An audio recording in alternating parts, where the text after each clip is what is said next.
గత శాసనసభ ఎన్నికల్లో తెలంగాణ ప్రజలు రెండే రెండు కారణాలతో బీఆర్ఎస్ నుడించారు. ఒకటి, బీఆర్ఎస్ టైంలో జరిగినటువంటి అవినీతి. రెండు, కేసీఆర్ యొక్క కుటుంబ పాలన. ఈ రెండు అంశాల మీదనే తెలంగాణ ప్రజలకు కాంగ్రెస్ ఓటేశారు తప్ప కాంగ్రెస్ పార్టీ మీద ప్రేమతో కాదు.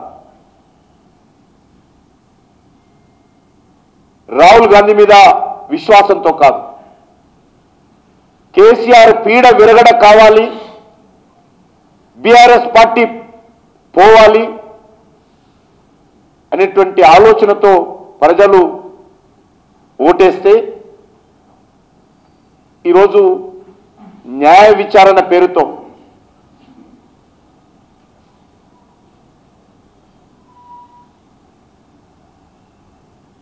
బీఆర్ఎస్ ప్రభుత్వానికి కేసీఆర్కు మేలు చేసే విధంగా కాంగ్రెస్ పార్టీ ప్రభుత్వం అడుగులు వేస్తుంది.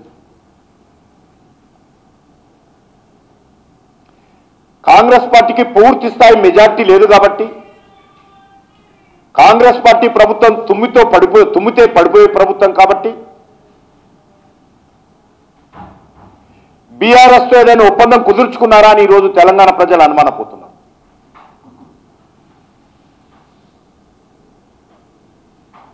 నేను ఫామ్ హౌస్లో ఉంటాను, నువ్వు ప్రగతి భవన్లో ఉండు, నీ దగ్గరికి నేను రాను, నా దగ్గరికి నువ్వు రావద్దు అనేటువంటి ఆలోచనతో ఈరోజు ఈ రెండు పార్టీలు, మాజీ ముఖ్యమంత్రి ఇద్దరు కూడా ఏమైనా ఎంఐఎం మధ్యవర్తిత్వంతో అవగాహనకు వచ్చారా ఈరోజు తెలంగాణ ప్రజలు కోరుకుంటున్నారు. తెలియాల్సిన బాధ్యత ఉన్నది.